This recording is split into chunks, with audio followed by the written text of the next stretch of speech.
Muy buenas noches a todos. Les doy la más cordial bienvenida a nombre de la Sociedad Chilena de Cardiología.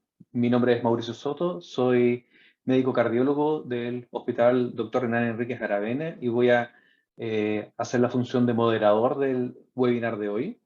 Junto a mí, en la ciudad de Santiago, se encuentra el doctor Aníbal Zamorano, médico cardiólogo también, jefe de la unidad de paciente crítico cardiovascular de la Clínica Santa María en Santiago. Buenas noches, Aníbal.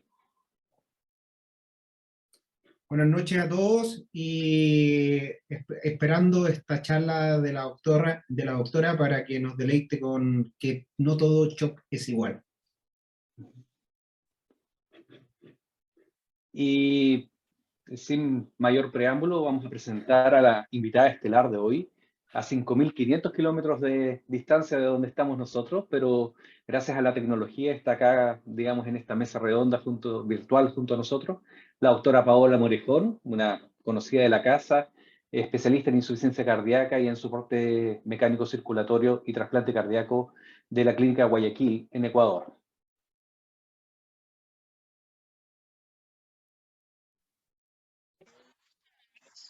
Muchísimas gracias por la invitación. Bueno, sí, la tecnología COVID al menos nos dejó eso, poder acercarnos ahora en actividades académicas y vamos a compartir un tema que el título ya llamaba mucho la atención, ¿no?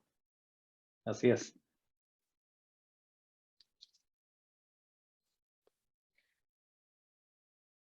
Bueno, cuando ustedes quieran arrancamos. Cuando quiera, doctor. Bueno, sí, les saludo desde acá, desde Guayaquil, Ecuador. Un gusto poder compartir con amigos del sur del continente, Víctor, que también se conectó, el presidente de la sociedad. Y vamos a hablar un poco de lo que es el shock cardiogénico y sobre todo por qué decimos que no es igual. Y en lo personal, me ha dado mucho gusto toda esta época, cómo ha venido el giro en cuanto al enfoque del shock.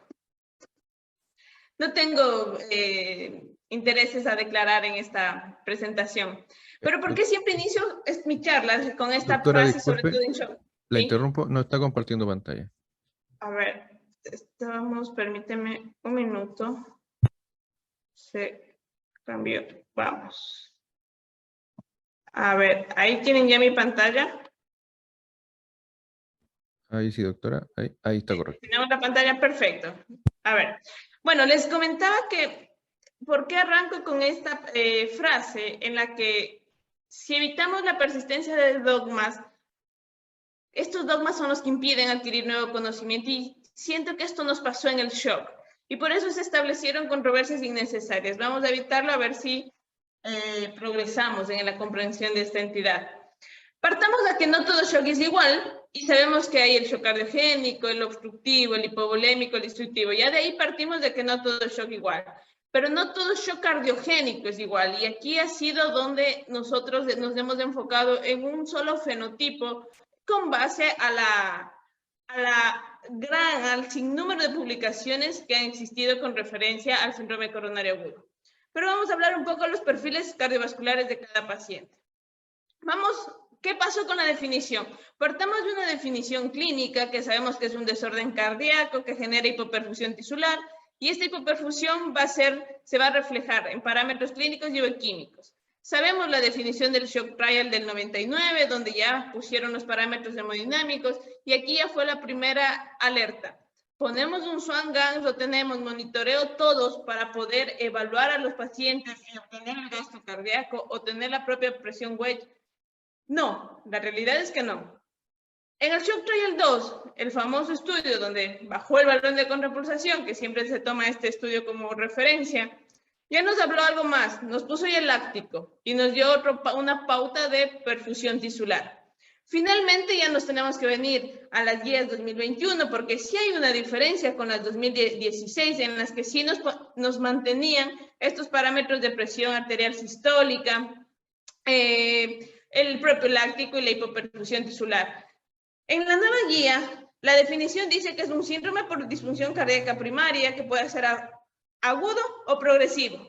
Esto sí es positivo. Me parece que en este enfoque que le dio la guía, porque hay dos cosas que la guía ya destaca globalmente dentro del agudo y dentro de esto el shock, El hablar de agudo y progresivo no es lo mismo, y ahí ya tenemos una gran diferencia para hablar de la etiología del shock cardiogénico, más allá de que se requiere la clínica de la hipoperfusión. Y algo también positivo de la guía, la hipotensión no siempre está presente, y ya vamos a ver por qué. Se vienen nuevos estudios y tomen en cuenta que el Danger Shock ya va a hablar de que la presión sistólica sea menos de 100 y el láctico de 2.5. Nosotros hemos extrapolado el uso del láctico de los trabajos de sepsis, como sabemos, pero bueno, Danger nos dice 2.5. ¿Qué va a pasar con ese paciente de 2? Y el SLS Shock ya habla del láctico de 3. Entonces, fíjense cómo van a existir diferentes parámetros, criterios para hablar de shock cardiogénico.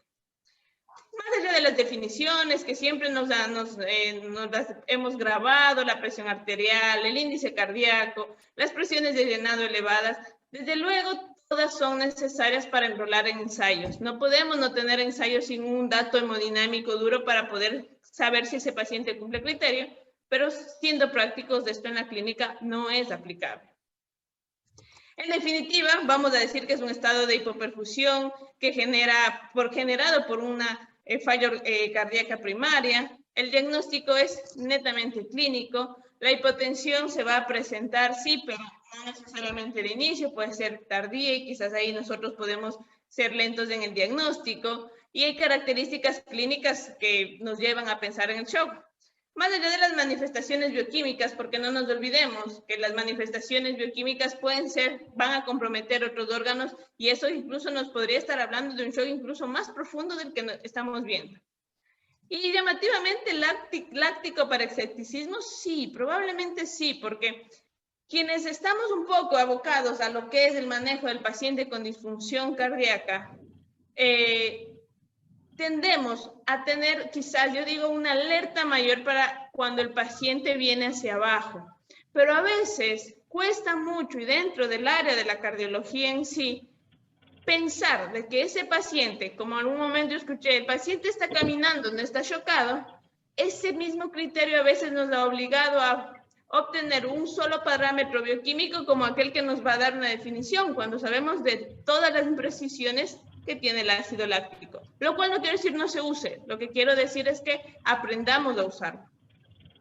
Por todas estas definiciones ha pasado el shock, hasta que llegó más allá de la insuficiencia cardíaca de la última guía. Vamos a ver qué pasó con la clasificación SCAI.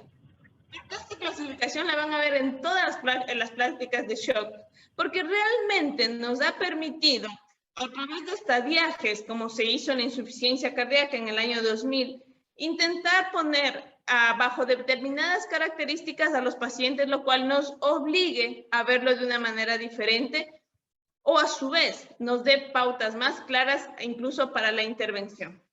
Y fíjense aquí, cuando ellos hablan del paciente en riesgo de shock, es aquel paciente que tiene infarto agudo de miocardio, infarto previo o insuficiencia cardíaca. ¿Cuántos de nuestros pacientes no pasan por esto? Lo cual no quiere decir que estos pacientes deban ser ya intervenidos de manera, por decirlo, agresiva, con inotropismo, vasopresores o menos aún soporte circulatorio, pero sí creo que lo que nos habla es, ojo con este paciente que puede presentar signos que nos deberían obligar a prevenir quizás el deterioro orgánico. No lo sé. Digo prevenir como que vamos siempre a evitarlo. No en vano el shock cardiogénico tiene la mortalidad que tiene hasta la fecha y quizás no seamos exitosos. Todo esto tomemos en cuenta que es en base a los registros y a los pocos ensayos que tenemos. Esta clasificación ha sido validada. ¿Y cuál es la ventaja de esta clasificación? Que nos permite hablar un solo idioma a todos. Ya no estamos con el paciente en shock si está menos peor o mejor o algo mejor.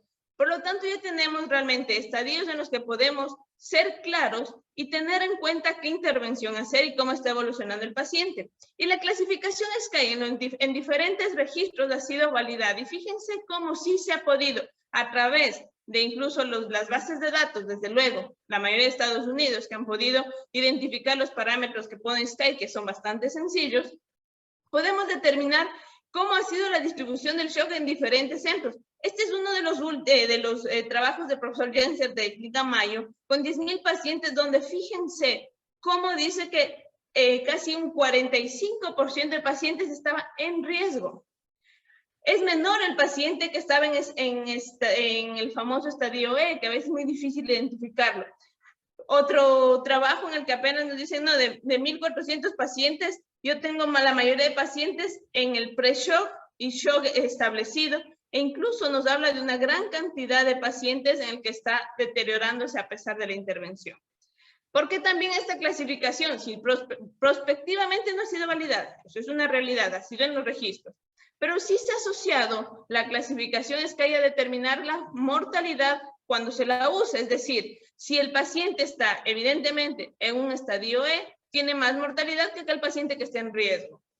Pero ya no es solamente de la intuición, de que es evidente que el de riesgo tiene menos que el E, tenemos que demostrarlo y eso ha pasado.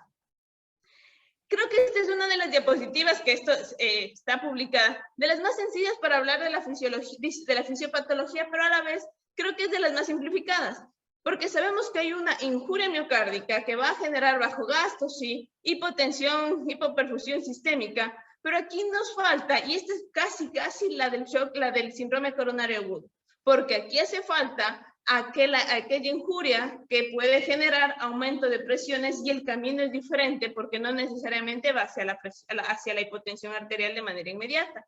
¿Por qué hablo esto? Porque fisiopatológicamente ya vamos a ver incluso algunas diferencias que existen. Esta rueda, esta espiral que tiene el shock cardiogénico, inevitablemente va a terminar en esta rueda de inflamación y finalmente la disfunción orgánica y la muerte. Influye mucho en el shock cardiogénico, incluso si es que el hospital donde nosotros estamos, el volumen de pacientes que manejamos va a influir en la mortalidad, desde luego. Entonces, todo esto viene concatenado a que una clasificación que tiene un sentido un poco más uniforme, estandarizado, nos permita también comprender qué va a pasar con nuestros pacientes. Ya no es solo cuestión de hablar de la insuficiencia, un paciente que está con insuficiencia cardíaca. No, ojo, ese paciente puede estar en riesgo de tener shock cardiogénico, más allá de que la presentación de la insuficiencia cardíaca apenas es en 2%. Ahora todos nos hemos abocado, las últimas presentaciones están enfocadas en decir, bueno, vamos a tener un análisis piramidal, vamos a ver si primero es shock, vamos a ver el tema de la presión arterial, porque debemos admitir que todos nos hemos enfocado en decir que shock es sinónimo de hipotensión arterial. ¿Qué pasó netamente en el síndrome coronario agudo? Ya voy a ver un poco de las diferencias. Por ejemplo, cuando empezamos a calificarlo, sabíamos que la clasificación Killing no es suficiente. Otra cosa en el shock que hemos tenido problemas, los scores no han sido evaluados de manera prospectiva. SCAI nos ha ayudado a reducir esa mala clasificación. Cuando la empecemos a utilizar, creo que todos nos podemos dar cuenta de que es un poco más fácil encajar al paciente en uno de esos momentos. Pero personalmente, ¿qué destaco de todo lo que también ha generado SCAI? Es esto, los tiempos. Así como en insuficiencia cardíaca fuimos avanzando a evaluar al paciente dentro de las 2 horas, aquí ya nos dice, en los primeros minutos determine cómo están los signos vitales y en la primera hora ya debe determinar la severidad del shock. Y esto creo que va a ser importantísimo para saber resultados a futuro. Entonces, SCAI, ¿qué nos quiere decir en definitiva? Nos habla de muchas cosas de SCAI. Nos habla de que los pacientes que están en riesgo, conforme avanza ese estadio, va a existir mayor mortalidad hospitalaria. Nos habla de cómo vienen esto se condice con los cambios hemodinámicos a ese perfil hemometabólico, en el que ya en el estadio C, que es el shock clásico, el shock en que difícilmente nos equivocamos, por decirlo así, va a existir paulatinamente el deterioro de los otros órganos. ¿Pero qué acompaña el shock? Porque el shock cardiogénico ya dejó de ser el enfoque netamente en el corazón. También sabemos que nos ha perturbado muchas veces, por ejemplo, el no entender el por qué en algún momento está tan vasopléjico el paciente. Quizás ese fue el error del enfoque que vieron en cardiogénico, destructivo, obstructivo, sin darse cuenta de que realmente esto es una espiral que probablemente no lo puede acompañar. Realmente la espiral está netamente ya hacia la muerte del paciente. Fíjense cómo el CIRS va avanzando. Es evidente, el paciente en riesgo, menos inflamación, paciente en una situación clínica y más comprometida, si es mayor. Láctico, si no vamos a sacar el ácido láctico, es un parámetro que ayuda. Lo que sí, le insisto, es una herramienta adicional, más no el que nos va a decir si este paciente tiene shock. Pero aquí está la famosa presión arterial. Y podemos fijarnos cómo los pacientes que incluso están transitando en un pre-shock a un shock clásico, no necesariamente tienen hipotensión. Y este es uno de los primeros mitos que debemos romper. Shock no es sinónimo de hipotensión arterial. Otra cosa que en el shock cardiogénico debemos considerar es la disociación macro y microdinámica. Por eso cuando hablamos de que hay aquí un componente a nivel de la lengua, cuando el compromiso orgánico progresa, la microvasculatura también se compromete. Y quizás aquí está la gran respuesta del por qué los pacientes en soporte circulatorio, a pesar de recibirlo, a pesar de cardíaco, el paciente, pero bueno, porque probablemente el daño es el causante de ese resultado que obviamente nadie desea. Por ende, exactamente. Lo que sí sabemos es que hay que prevenir de evitar es acá. Es que esté instaurado de ser fatal. Y a veces venía intentando cambiar ese modelo netamente hemodinámico, sino a un modelo mecánico por fenotipos. ¿Y qué viene con el mecánico? Sí, hay un daño cardíaco que podría existir en un corazón que tenía algo preexistente o alguna enfermedad sistémica, que definitivamente se genera bajo gasto y que aquí no sabemos para dónde va a ir. Puede existir un compromiso que se asocie tanto de vasoplejía, disfunción microvascular,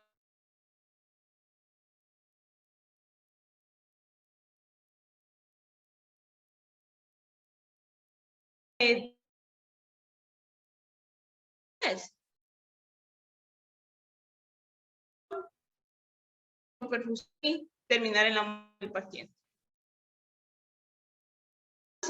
El soporte, el shock cardiogénico, va a haber comprometidos diferentes del sistema cardiovascular.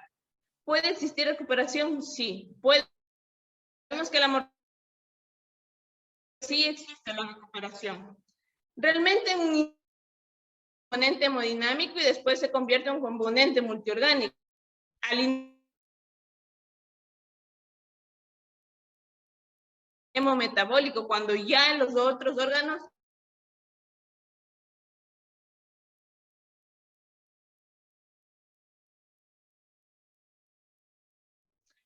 recientemente se publicó un análisis de ensayos clínicos. ¿Qué nos encontramos?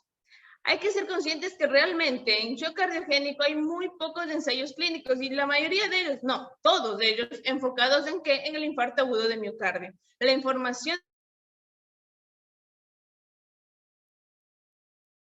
los ensayos clínicos del 90 al 2000 y la mayoría de registros fueron publicados desde 2012. ¿Eso qué quiere decir?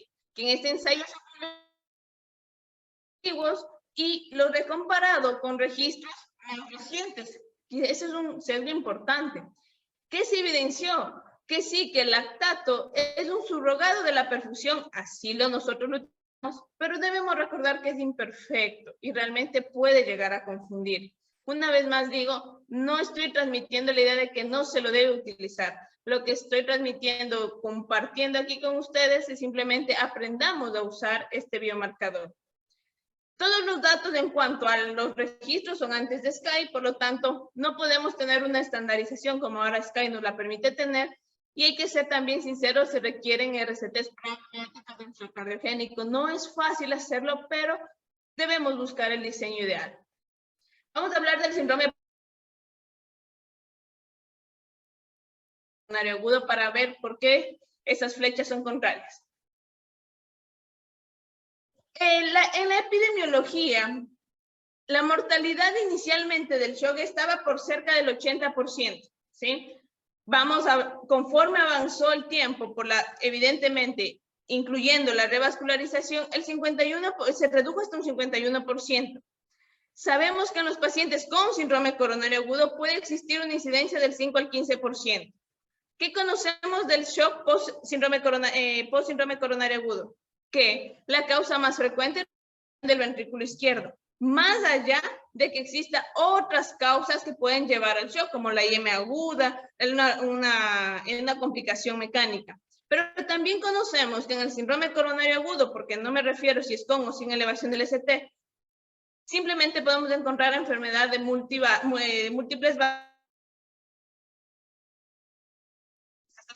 enfermedad multivaso.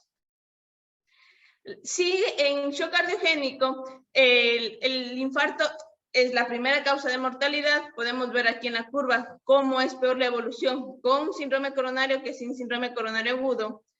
Cuando es con elevación del ST, se duplica el riesgo de presentar shock. Y aunque en el shock trial no se demostró reducción de la mortalidad intrahospitalaria, lo cual fue llamativo, considerando la revascularización, pues el 5%. Hay datos limitados de otras etiologías y este ha sido uno de los grandes problemas. ¿Qué pasa en las cortes contemporáneas? Esto está cambiando la epidemiología. Otra cosa que sí nos ha enseñado el infarto agudo de miocardio es que debemos considerar que hay un shock cardiogénico sin hipotensión arterial y falla del ventrículo derecho. Una vez más, pacientes con complicaciones post-síndrome coronario agudo. Y fíjense cómo hay igual mortalidad por falla del VI que por falla del VD. Debemos también tomarlo en cuenta. Algo muy importante en el shock post-síndrome coronario agudo, que realmente los algoritmos de manejo están muy bien establecidos. Y sabemos que en este caso, ¿qué es lo importante? Revascularizar. Probablemente tengamos que tener algún soporte previo a la revascularización, pero sabemos que tenemos una causa puntual, una causa específica en la que podemos nosotros llegar a debemos intervenir, pero quizás lo principal es revascularizar. Podemos darle soporte al paciente, puede requerirlo, desde luego. Lo importante es conocer la etiología y poder caminarlo acorde a los diferentes algoritmos que no son diferentes realmente conforme han pasado los años. Ahora vamos de la insuficiencia cardíaca. Y a veces realmente me pregunto si no es del shock prevenible. Fíjense en los registros, por ejemplo, el registro europeo, nos habla que eran 16,000 pacientes y se mantiene ese 3% que presenta shock cardiogénico. Pero fíjense cómo 1.9% de pacientes tenían una presión arterial sistólica menos de 85 milímetros de mercurio. Es decir, menos pacientes de los que se reporta el propio shock. Por otro lado, había pacientes que tenían 13.6% tenían congestión e hipoperfusión sin necesidad de tener hipotensión. Y si analizamos qué pasa, el grupo de pacientes con shock, la presión arterial sistólica de aquel siempre dato que nos daban de 90, acá era el promedio 95 con un rango que iba de 80 a 120 milímetros de mercurio. ¿Eso qué quiere decir? Que la hipotensión realmente no es la característica principal de los pacientes con insuficiencia cardíaca. Definitivamente los pacientes tienen determinadas características, signos clínicos, incluso fíjense como signos clínicos en los pacientes con shock, ingresaron con shock, se van incluso con signos clínicos de congestión. Por lo tanto, debemos intervenir mucho en estos pacientes porque definitivamente van a tener un mal progreso. La epidemiología, ¿por qué parece estar cambiando? Como les había dicho previamente, si hablamos de que todos los ensayos van a síndrome coronario agudo, el 80% de la literatura de shock está enfocado en esto. Vemos que en este registro, que es de las unidades de cuidado intensivo cardiovascular de Estados Unidos, ustedes pueden observar que empieza a disminuir el shock cardiogénico por causas no isquémicas. Estamos hablando ya de 1/3. Si nos damos cuenta, 1/3 es por el síndrome coronario agudo per se, STEMI no STEMI. Pero hay un grupo de pacientes que también es isquemia sin infarto agudo. Es aquel paciente que puede tener disfunción ventricular producto de una enfermedad isquémica crónica de algún tiempo, y realmente ese es un paciente con insuficiencia cardíaca. Su origen de la descompensación del shock necesariamente no es de isquemia, es un corazón disfuncionante. Por lo tanto, si vemos, ya está existiendo un cambio en la prevalencia del shock, que también se evidencia que hay una alta prevalencia de disfunción miocárdica e insuficiencia cardíaca. Es decir, realmente, si bien predomina la isquemia, no necesariamente es el síndrome coronario agudo lo que está predominando, y la presentación se está invirtiendo. Está subiendo el shock por insuficiencia cardíaca, ya no por el shock por infarto agudo de miocardio. Ahora, ¿las diferencias pueden ser evidentes? Sí. Fíjense que en el síndrome coronario agudo, por definición, se mantienen los 90 milímetros de mercurio. En estos pacientes se va a evidenciar bajo gasto con presiones de llenado normales o elevadas, porque está también un shock más abrupto, porque el paciente con un pequeño cambio en las presiones de llenado va a tener manifestación clínica. Su inicio a menudo suele ser hipotensión, que esto lleva a hipoperfusión y finalmente a la congestión. ¿Qué pasa en la insuficiencia cardíaca? Tomemos en cuenta que estos pacientes de base tienen medicación vasodilatadora. Así que estos pacientes de base suelen tener enalapril, losartán, ARNI, cualquiera de estos fármacos, y probablemente su presión sea un 95, sea un 90. Es bastante común encontrarnos con este tipo de presiones. Es también común encontrarnos con presiones de llenado elevado. Encontrarnos bajo gasto sin hipoperfusión. Esto que es hemodinámico cardíaco y el paciente haciendo sus actividades. ¿Qué suele pasar en la insuficiencia cardíaca? El volumen y las presiones más altas. Lo que les decía acá en cambio en el síndrome coronario agudo, normales o elevadas, pero ligeramente elevadas porque no tienen un... Y la descompensación de la insuficiencia congestión. La congestión lleva a la hipoperfusión y finalmente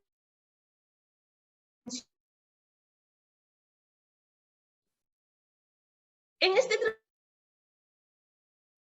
una pauta, este gráfico me gusta mucho porque esto definitivamente va directamente al shock, que el paciente que puede ser entre un 5 al 15%, pero el shock, esta fase que podríamos llamar shock, después de que todos estamos habituados a ver. Y pues por eso que en este shock es el que nos ha costado más identificar. Pero le había puesto esa diapositiva inicial, sí hay cambios.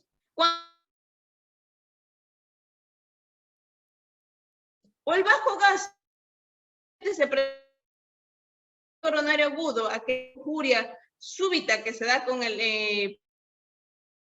va a generar bajo gasto y bueno, y viene toda la cadena de hipotensión. Sin embargo, en aquel corazón disfuncionante, probablemente encontremos congestión. Esa congestión va a generar hipoxia y va a generar alteraciones a nivel de los diferentes órganos. Y fíjense, ahí, si no, recién vamos a, cuando se manifieste por la vasoplejía secundaria, sí tenemos lógicas en la presentación de estos dos tipos de shock. Hay diferencias, incluso ahora por fin, por eso decía, me ha dado mucho gusto de cómo se debe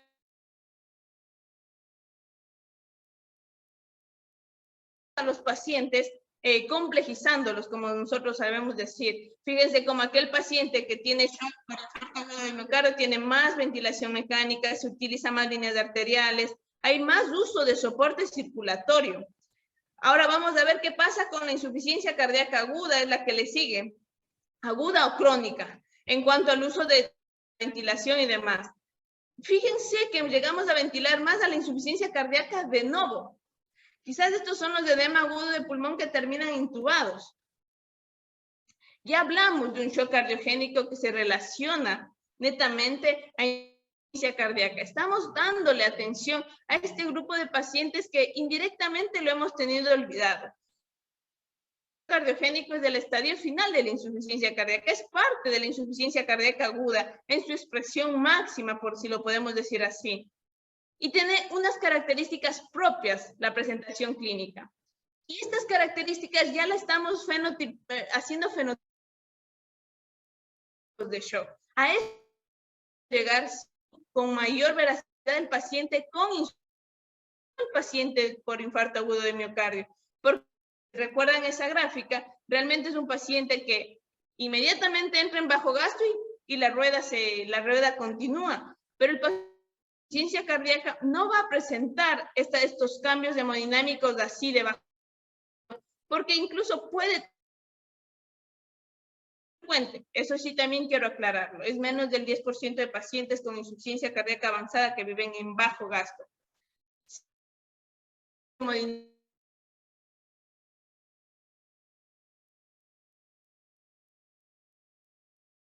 Congestivo, aquel que tiene un compromiso cardíaco y aquel que tiene un compromiso cardiometabólico. Acorde incluso al perfil de congestión del paciente, podemos hablar de qué compromiso ventricular van a tener y nos puede ayudar a identificar la mortalidad de estos pacientes. Fallan los dos ventrículos, evidentemente hay una mortalidad mayor, pero fíjense cómo es la mortalidad por ventrículo derecho, tomando en cuenta que si vamos retrogradamente, tiene el hígado y tiene las vísceras, básicamente, puede comprometerlos y entrar en una falla multiorgánica. Claro que esto nos ha ayudado muchísimo, porque ya no nos está permitiendo salir del shock por infarto, aquel shock que pensamos que el paciente automáticamente vamos a ver toda esa clínica que en los libros nos las han descrito constantemente. Ahora sí ya tenemos que empezar a pensar, puede existir la injuria por infarto, quizás es más fácil, o la insuficiencia cardíaca descompensada, y tenemos que buscar determinados parámetros que nos van a orientar si ese paciente cursa o no con hipoperfusión sistémica. Ya los diferentes algoritmos están en ese camino de hablar de un shock por síndrome coronario agudo y un shock que no es por síndrome coronario agudo. Acá también podemos tener en el shock que se manifiesta por una causa aguda súbita a la propia miocarditis, no necesariamente el síndrome coronario agudo. Una miocarditis que un paciente puede inmediatamente entrar en un shock profundo y requerir directamente soporte circulatorio. Realmente ya nos hemos enfocado en no hablar de un solo fenotipo de shock, porque la literatura lamentablemente estaba hablando siempre del infarto agudo de miocardio, de la presión, de la hipotensión. Ese era siempre el mensaje. No está en shock porque tiene una tensión normal. Pero sí hay otras manifestaciones, hay otros parámetros que podemos utilizar. Sabemos que hay biomarcadores que, si de saberlos emplear, nos van a guiar. Y sí, hay que utilizar este eje propuesto de la sociedad americana con la finalidad de hablar de la severidad del shock, del fenotipo y de la etiología del shock, porque insisto, no es lo mismo el síndrome coronario agudo que la progresión de la insuficiencia cardíaca, y también hablar de aquellos modificadores de los factores de riesgo. No es lo mismo un paciente que presenta con insuficiencia cardíaca, que presentó un paro, aquel paciente que por el infarto inmediatamente tuvo un paro cardíaco. Son dos situaciones diferentes. Hay factores que podemos modificar, como incluso quizás prevenir. Esto realmente no lo estoy diciendo bajo un ensayo clínico, sino bajo ese pragmatismo de decir, quizás podamos evitar la falla multiorgánica, así que probablemente de ser el gasto cardíaco el problema, es lo que nos ha llevado al uso de soporte circulatorio que da más flujo. Pero realmente es el flujo lo que necesita el paciente para evitar el daño microvascular. Son aún respuestas que no las tenemos. Y estamos viendo qué nos importa más. ¿Qué factores decís? Factor hemodinámico del paciente, un factor bioquímico. Y en este trabajo, fíjense cómo lo que más importa es un factor del paciente y que no lo podemos modificar, que es la edad. Sí, hay un factor hemodinámico que es tan fácil medirlo como la presión arterial. Y en esto es lo que realmente nos hemos enfocado. Nosotros sabemos que nos vamos a enfocar en la presión arterial, nos vamos a enfocar en la creatinina. Tomemos en cuenta cómo es la insuficiencia cardíaca. Si bien puede progresar a shock, y esto puede progresar no necesariamente en un momento súbito, como el síndrome coronario agudo, voy a decirlo, puede ir anunciando. Tomemos en cuenta que tiene un componente importantísimo, que es la congestión.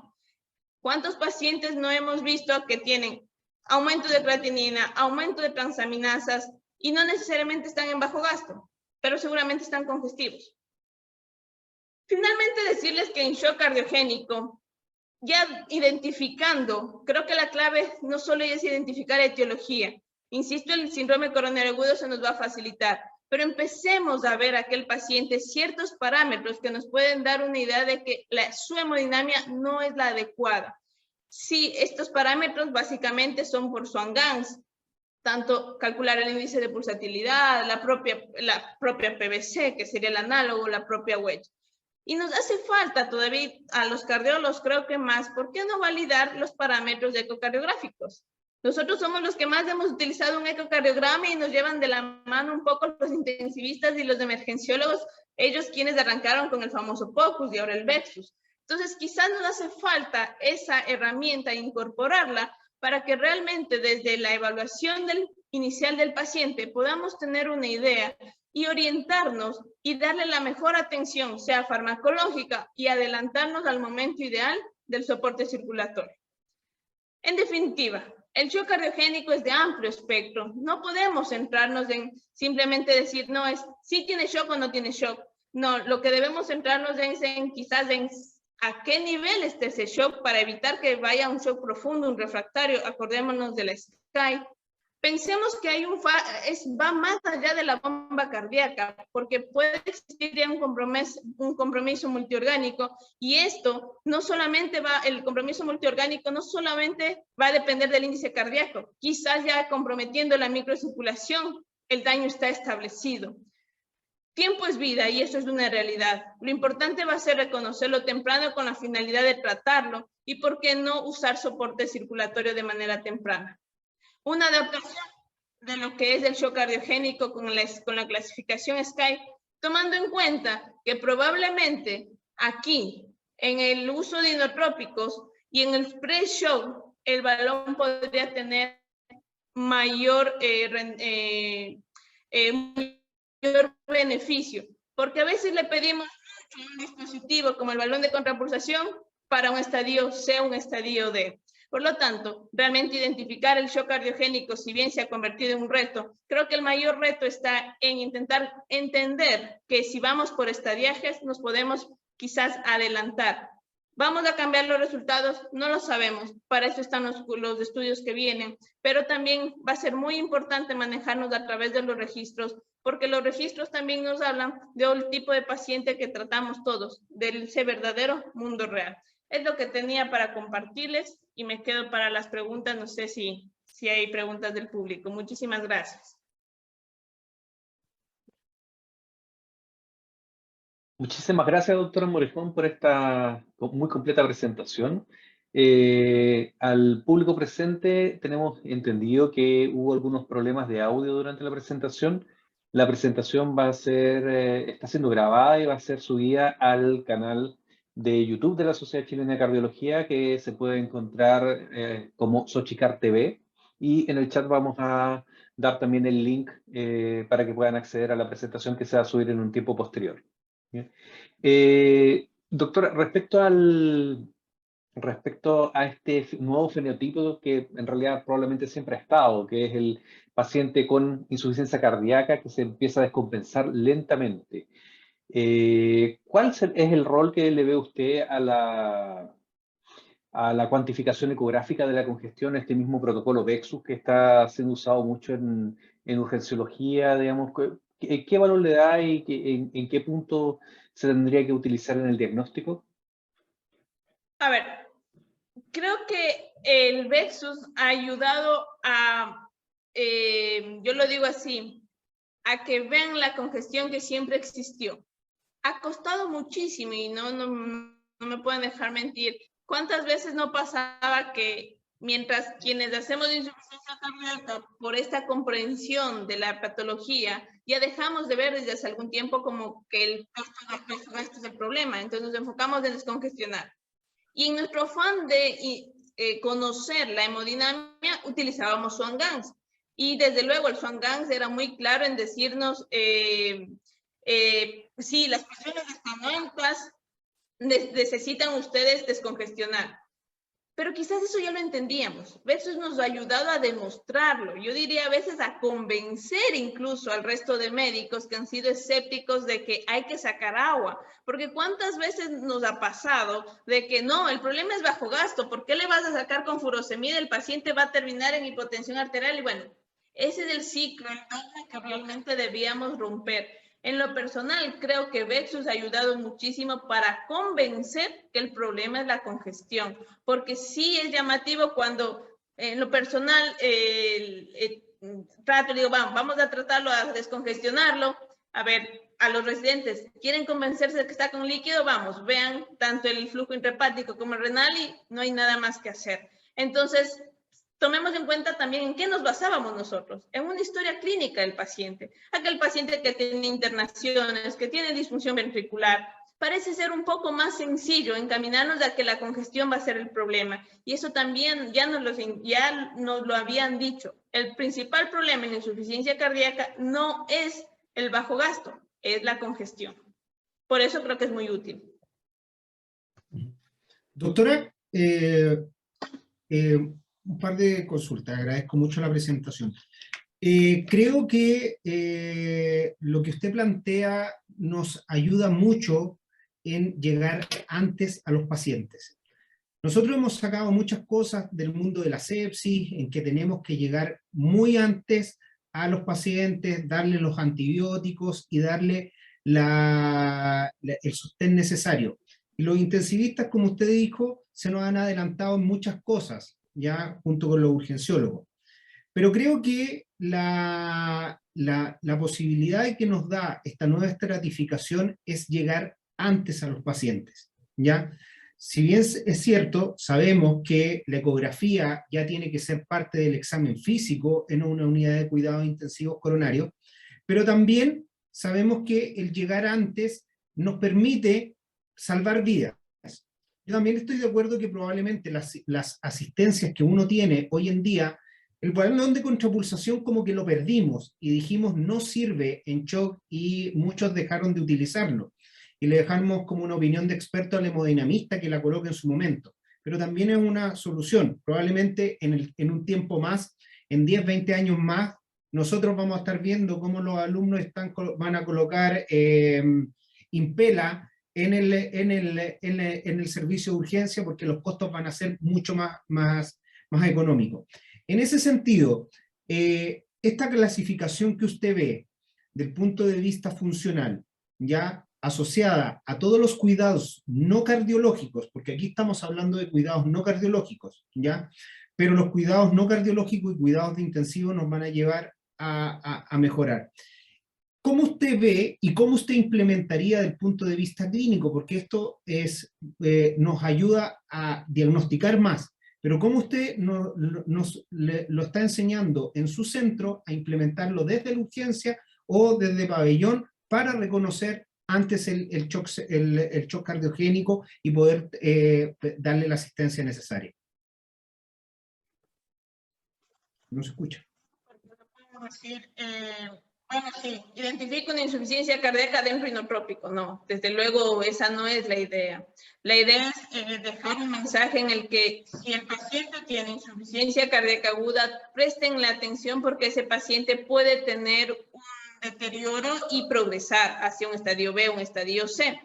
Ahora, debemos de empezar a darle valor a cosas tan sencillas como la frecuencia cardíaca. ¿No les ha pasado que pacientes entran taquicárdicos y lo que primero buscan es no entender la frecuencia cardíaca, sino frenar esa respuesta? Y quizás ese paciente está dándonos alertas de que su evolución va a ser tórpida probablemente. Si uno interviene en el principal problema de la insuficiencia cardíaca, que es la congestión, probablemente es suficiente para mejorar sus parámetros de perfusión. Eso por un lado. Por otro lado, Sí discrepo un poco en lo que pasó con el balón de contrapulsación. Fue un estudio en pacientes con infarto. ¿Estamos seguros que es la misma respuesta hemodinámica en el paciente con insuficiencia cardíaca? Pues no.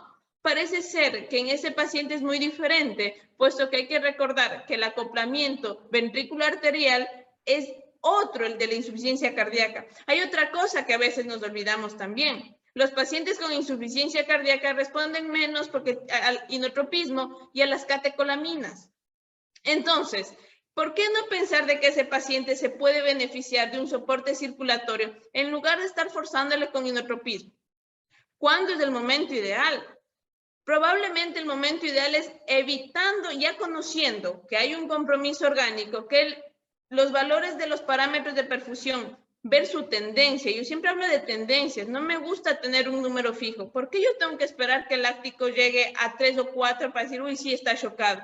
Por ahí arranquen un 2 y ya debo intervenir. Una miocarditis, por ejemplo, Aníbal, es más lógico que en la miocarditis yo preferiría poner un balón de contrapulsación a sacudirle con un inotrópico, si debemos poner el miocardio en reposo. Por lo tanto, creo que la clasificación SCAI lo que nos está permitiendo es al menos adelantarnos en los conceptos y poder tener en cuenta parámetros que estábamos dejando de lado y también hacer un poquito más simple aquello que estábamos viendo muy complejo porque siempre pedíamos presiones de llenado elevadas.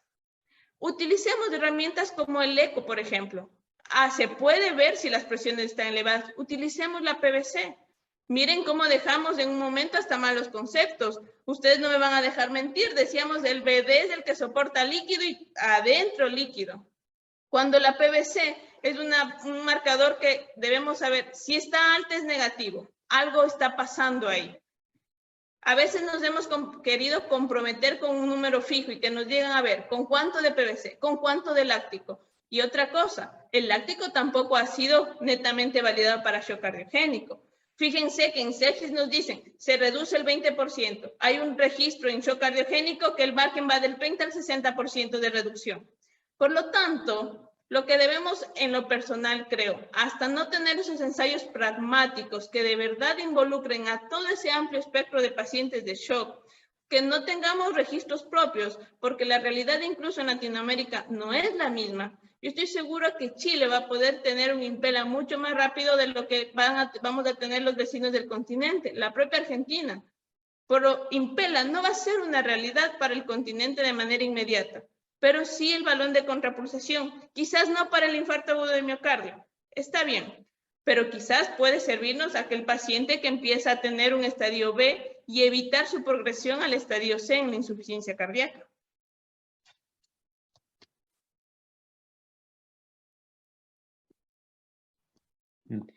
Tenemos varias preguntas del público.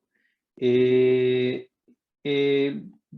preguntan ¿cuál sería una diferencia de manejo clínico entre un shock cardiogénico predominantemente ventrículo derecho versus ventrículo izquierdo? Ahí delineó un poquitito este dogma que había previamente de que el ventrículo derecho aguantaba mucho volumen y que teníamos que abusar de la curva de Frank-Starling en el derecho, y la verdad que eso no es tan así ahora en el presente, doctora. Usted en el Congreso nos ilustró bastante el shock de ventrículo derecho.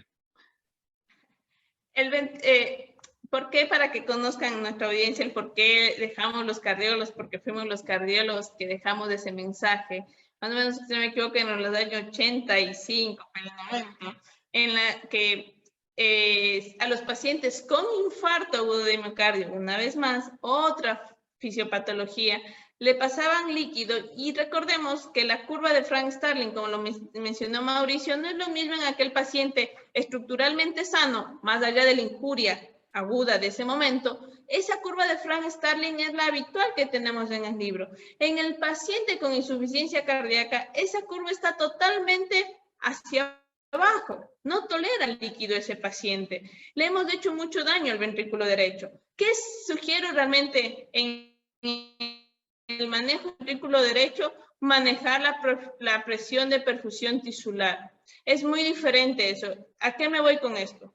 Tener una buena tensión arterial media, y ahí sí me sirve la PVC, para al menos tener una presión de 60 milímetros de mercurio que me permita tener una buena presión a nivel renal. Lo que siempre digo, lo que no debo perder es la diuresis, porque el momento que pierdo la diuresis y pierdo el riñón, realmente está en un estadio en el que va a ser muy difícil contenerlo.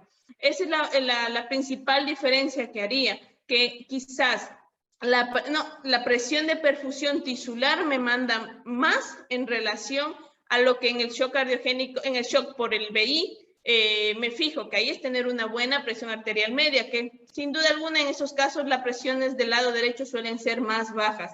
Es lo que diría, dejar ese mito de que el ventrículo derecho maneja líquido, y es la mayor diferencia que hago. Y otra diferencia que a veces suelo hacer es el uso del vasopresor. Para el ventrículo derecho prefiero usar vasopresina en lugar de noradrenalina.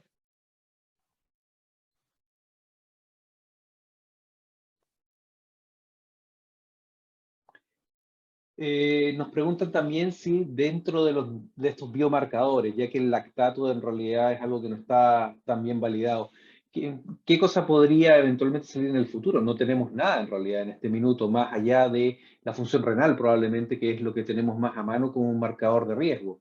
Pero, ¿qué otra cosa se puede vislumbrar en el futuro? Bueno, realmente si uno ve, hay hasta marcadores proteicos, ¿no? Y hay un score que utiliza proteínas, que no es algo que va a ser una realidad para nosotros. Adaptemos un poco lo que nos dijo el Andrómeda Shock, que es prácticamente un estudio chileno, y utilicemos el relleno capilar, ¿no? A veces nos enfocamos mucho en querer un biomarcador. Yo recomiendo siempre utilizar tendencias. La verdad es esa. En lo personal no utilizo el láctico como para decir si mi paciente está chocado o no. Lo que utilizo es para saber de dónde parto y para saber si mi intervención está teniendo algún resultado efectivo. Eso es lo que me ha pasado. Si partí de un láctico, bueno, un paciente con un láctico estamos hablando de 8, que entró en asistencia, entró en ECMO y a las cuántas horas le mido y está en un láctico de 5, 6 en descenso, pues bueno, eso es lo que considero la tendencia del biomarcador, más no únicamente el biomarcador como buscando ese 2 más o menos, si tiene más de 2 o es menos de 2. No se vislumbra un marcador al menos disponible clínicamente, porque de ahí en estudio están varios biomarcadores, pero uno como el láctico no, de momento no.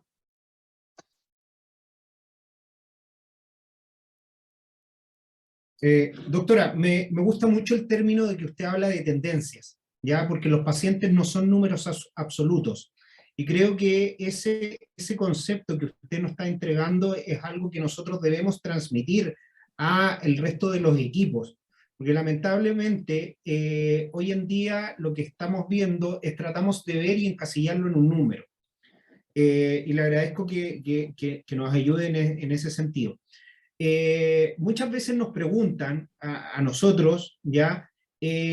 ¿Cuáles son los criterios que usted ocupa? Ya nos dijo uno, que me parece, y concuerdo con usted, que el uso de vasopresina en ventrículo derecho, cuando hay falla derecha, es mucho mejor. Pero, ¿qué nos puede decir usted para elegir el inotrópico a utilizar? ¿Cuándo usted utilizaría más milrinona? ¿Cuándo utilizaría dobutamina? Y sacar el concepto de que en shock agudo el levosimendan no sirve. Bueno, a ver, voy a decir cómo lo hago. Sí, un paciente que lo encuentro chocado, más allá de lo que utilice para el shock, utilizo dobutamina.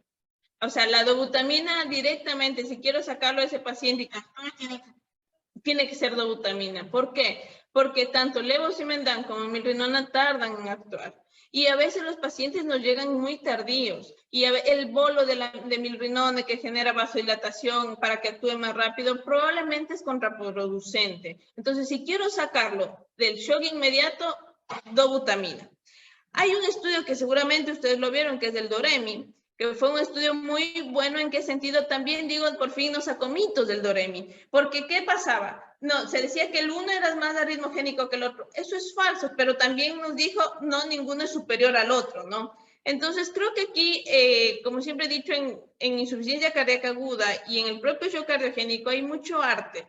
¿Qué suelo hacer yo? En el paciente con insuficiencia cardíaca aguda, shock por insuficiencia cardíaca, que tiene hipertensión pulmonar y que se va a quedar en lista de espera de trasplante, utilizo milrinona de preferencia. Hay los estudios experimentales que generaría más vasodilatación a nivel del lecho pulmonar, nada más que por esa causa, no porque lo considere un mejor inotrópico. Que también me gusta de eso, que su vida media al ser más larga, si se desconecta por A por B una bomba unos 2 minutos, no va a pasar nada, al contrario de lo que pasa con dobutamina, que su vida media es mucho más cortita, ¿no? Eso es lo que suelo hacer. Personalmente en agudo no utilizo para nada levosimendan.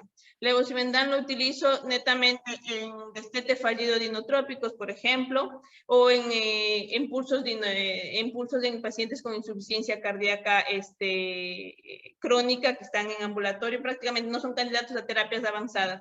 Otro escenario en el que sí utilizamos levosimendan, a pesar de levocities, es en el preacondicionamiento para cirugía cardíaca. En lo agudo realmente no lo utilizo.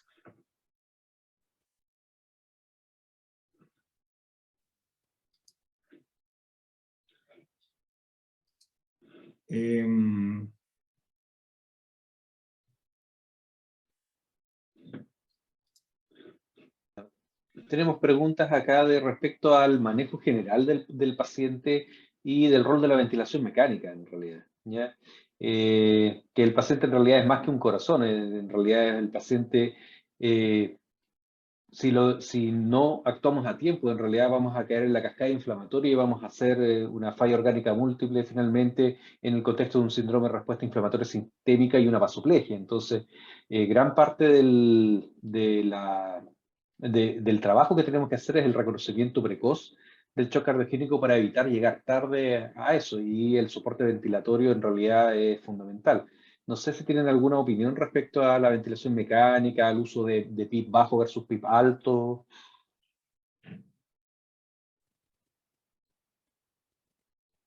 Se quedó pegada la otra. Sí. En general, nosotros somos bastante, digamos, agresivos con el tema de ventilación mecánica. La idea es que el paciente no esté hipotémico en ningún minuto. Y siempre uno trata de mantener un PIP un poquito más bajo en pacientes que pueden tener falla ventricular derecha. Pero en general, los principios de ventilación protectora siguen siendo igual de válidos que en cualquier otra patología crítica. No sé, Aníbal, si tienes alguna opinión. Sí, en ese sentido concuerdo contigo, Mauricio, que uno tiene que utilizar los parámetros de ventilación protectora.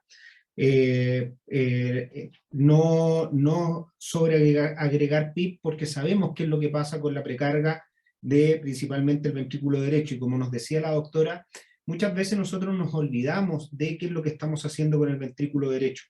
Hay muchos pacientes que generalmente colocan una mascarilla de recirculación o colocan una mascarilla Venturi como para iniciar el manejo de asistencia respiratoria, pero hoy en día en la mayoría de los centros tenemos aquí en Chile las cánulas nasales de alto flujo para que nos ayuden y partir rápidamente en urgencia o en los momentos de traslado ya con asistencias respiratorias de mejor que nos den una FIO2 más adecuada.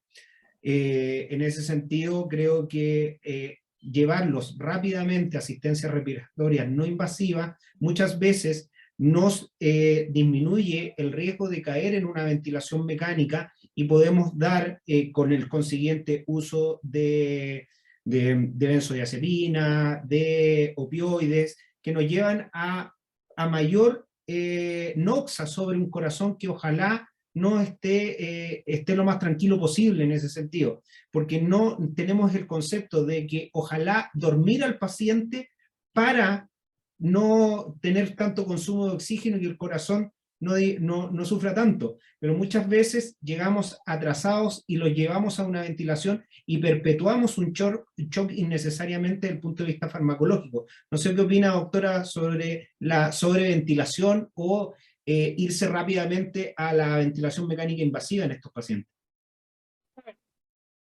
Es cierto que a veces creo que nos cuesta identificar el nivel del shock que tenemos, ¿no? ¿Qué pasa cuando los ventilamos a los pacientes? Le paramos esa descarga catecolaminética que está teniendo el paciente y realmente vemos la profundidad del shock. Y lo que realmente nos sorprende muchas veces es que, lo ventilamos para que esté mejor, para bajar el consumo y se puso peor. No, le bajamos toda esa, le sacamos esa descarga catecolamínica que estaba teniendo, que iba a llegar a un colapso pronto, y eso es lo que realmente evidenciamos. Entonces, muy probablemente lo que en lugar de pensar de que estamos solamente bajándole el gasto, ese paciente nos está pidiendo a gritos soporte circulatorio. Eso es lo que realmente puedo decirles, que en lugar de pensar de que, bueno, fue el propofol, fue el MIDA, fue la inducción, lo que les no, profundizamos del shock porque le sacamos de eso y ahí sí nos dimos cuenta de en qué nivel de shock estaba el paciente y debemos avanzar rápidamente a soporte circulatorio. Sí hay que ponerle, ¿por qué no? Sí, se puede ayudar con BiPAP. Creo que aquí es otra cosa importante y como digo, personalmente este es el mensaje que transmito siempre a la residencia, utilicemos herramientas. Por ejemplo, hasta para poder transmitirnos. ¿Qué es mucho vasopresor? Porque no sé si les ha pasado. ¿Con cuánto de vasopresor lo ventilo o no lo ventilo al paciente? Nosotros solemos utilizar el score de inotrópicos, pero insisto, para tener una herramienta de guía. No es lo mismo si el residente recibe un paciente con un score de 10 a que en 3 horas esté en 20. Entonces, esa también interpretación es lo que nos ayuda a ver cómo está progresando el paciente y saber si debemos intervenir de manera más rápida. Es lo que realmente nosotros hacemos con el tema de soporte respiratorio. Si el paciente evidenciamos el shock profundo, avanzamos inmediatamente a soporte circulatorio, porque hay que recordar que también el pulmón es otro de los órganos que se llega a comprometer. Conforme más órganos hay comprometidos, desde luego la mortalidad va a ser mayor.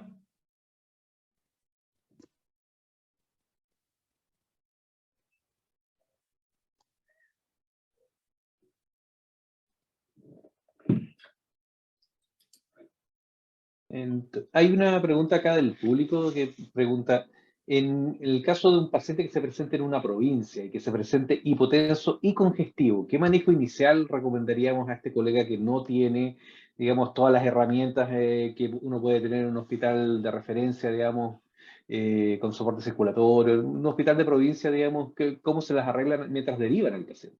La verdad es que creo que es el escenario que a veces nosotros no nos ponemos a pensar, porque uno cuando tiene todas las herramientas a veces parece más sencillo.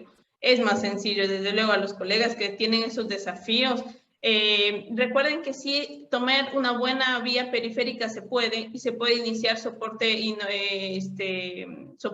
periférico. Ahí lo que siempre va a ser el reto, ¿es por bajo gasto o le pongo vasopresor? Debemos identificar y probablemente si estamos pensando en que es una insuficiencia cardíaca, por ejemplo, probablemente le va a venir mucho mejor el inotropismo a ese corazón antes que el vasopresor, porque quizás está empezando el shock y no está en esa escalada de inflamación y por ende de vasoplejía. Se puede utilizar de manera periférica, sí, por si no pueden realizar invasiones, pero tomando con una buena vía periférica, ¿no? Porque hay que dejar de tenerle miedo a la descongestión. Recordemos que los pacientes en su mayoría, ya solo descongestionando, que muchas veces eso genera recuerden que, me voy a ir a este lado, recuerden que generalmente los pacientes que llegan a esos estadios es porque están durante mucho tiempo así. Entonces, la descongestión va a permitir solito que mejore el gasto cardíaco. Entonces, probablemente el mejor test hemodinámico que van a tener los colegas es poner furosemida. Si el paciente les responde a las 2 horas con más de 200 ml hora, el problema no es netamente hemodinámico para requerir inotrópico. Sigan con el diurético, el problema es congestivo. Si es que el paciente no responde, bueno, ahí sí, sugerencia, un inotrópico periférico y referirle al paciente. Yo siempre considero que el mejor test hemodinámico es el test de estrés de furosemida.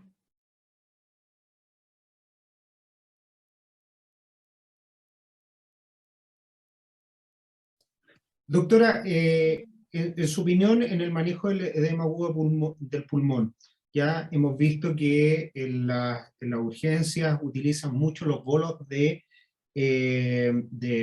nitroglicerina, ¿ya? A diferencia de lo que nosotros nos pasa en las unidades de cuidado intensivo, en que somos mucho más cuidadosos en utilizar bolos de nitroglicerina. Ellos ocupan 1000 gamas, eso. ¿Qué opina y cuál es el perfil de paciente en el que usted utilizaría este tipo de bolos de vasodilatadores tan fuertes? Incluso incluso antes lo ocupan antes de los diuréticos, pero usted nos estaba diciendo acá que los diuréticos son la piedra angular del manejo del paciente que llega en este caso. pero me gustaría que respondiera esa pregunta. A ver, eso es básicamente en la insuficiencia cardíaca, y en la congestión también, al igual que en el shock, ya estamos hablando de fenotipos. Y en la congestión hay dos fenotipos. Hay la congestión cardíaca y hay la congestión intravascular. ¿Qué es la congestión intravascular? Y esa es la que generalmente lleva edema agudo de pulmón. Esa congestión es la que se caracteriza por la que por una descarga catecolaminérgica de manera brusca, el reservorio esplánico se fue todo al volumen efectivo y de pronto un corazón disfuncionante, tener una precarga abrumadora, genera el edema agudo de pulmón. Este tipo de congestión y el edema agudo de pulmón, ustedes se darán cuenta que se caracteriza no por hipotensión arterial, suele tener normotensión o hipertensión arterial. Ahí la piedra angular, más que diría piedra angular, ahí tienen mucho lugar los vasodilatadores. No digo sin el diurético, simplemente tienen lugar. Personalmente no utilizo embolo, salvo en síndrome coronario agudo utilizo nitroglicerina, en lo personal utilizo siempre nitroprusiato. Entonces, si es un edema agudo de pulmón, vasodilatador para poder bajar, porque considero es una congestión intravascular. Y si tiene acompañamiento de congestión tisular, que recordemos que son dos fenotipos diferentes, la una me habla de redistribución, la otra me habla de sobrecarga, de retención hídrica, el diurético sí va a tener su rol. Pero en las insuficiencias cardíacas de novo, que debutan con edema agudo de pulmón, si ustedes analizan esos casos van a recordar que tienen buena presión arterial para tener un vasodilatador de inicio, acompañado de diuréticos, sí, probablemente sí. Se requiere, ese es el manejo que le doy y desde luego sí le acompaño con un soporte de ventilación mecánica no invasiva.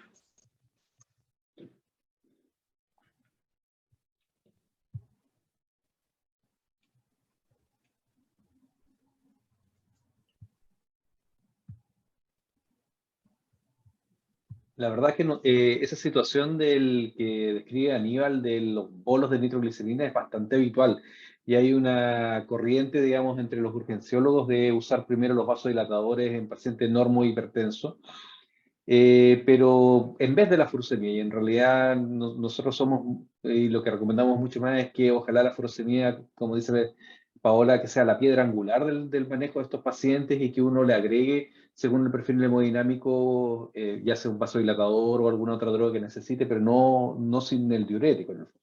Pero, Mauricio, Aníbal, creo que hay que recordar también una cosa para la audiencia que tengan en cuenta. El primer efecto del diurético, del afuro, es el vasodilatador, no la diuresis. Entonces, ¿qué efecto tiene? Tiene un efecto más venodilatador. Y recuerden lo que se estaba diciendo, si es que el problema en el edema agudo del pulmón suele ser esa descarga del lecho esplánico al volumen efectivo, entonces al venodilatar aumenta la capacitancia de ese volumen excesivo y eso también ayuda. Y eso ayuda antes que la diuresis, porque ese efecto entra a los 5 minutos. La diuresis recién estamos viendo entre media o 20 minutos a 30 minutos. Por lo tanto, de una u otra manera sigue siendo el vasodilatador el efecto principal del diurético y a la vez el que ayuda inicialmente en el edema agudo de pulmón. Pero sí suelo utilizar, en lo personal utilizo sobre todo nitroprusiato por su efecto arterial directo, ¿no? Más vasodilatador arterial.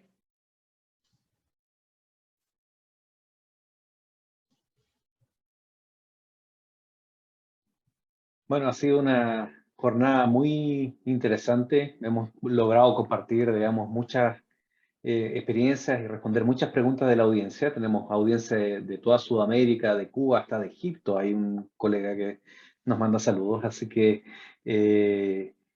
esto es una experiencia realmente enriquecedora. Es un privilegio poder tener una sesión latinoamericana de shock cardiogénico y que la tecnología lo permita. Así que mil agradecimientos a todos ustedes, mil agradecimientos a todos los expositores y a los espectadores que nos han acompañado hoy.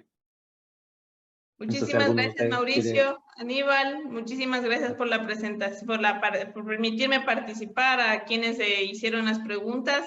Realmente honrada de poder compartir con los amigos del sur y bueno, y todos quienes nos hayan escuchado. Muchas gracias, doctora, y un placer escucharla. Muy didáctica su presentación y creo que va a ayudar mucho a lo que todos nosotros queremos, que se masifique el conocimiento y que podamos tener mejores resultados con nuestros pacientes. Es lo que buscamos, Aníbal. Un gusto saludarlos y nos veremos pronto. Un abrazo hasta Chile. Un abrazo.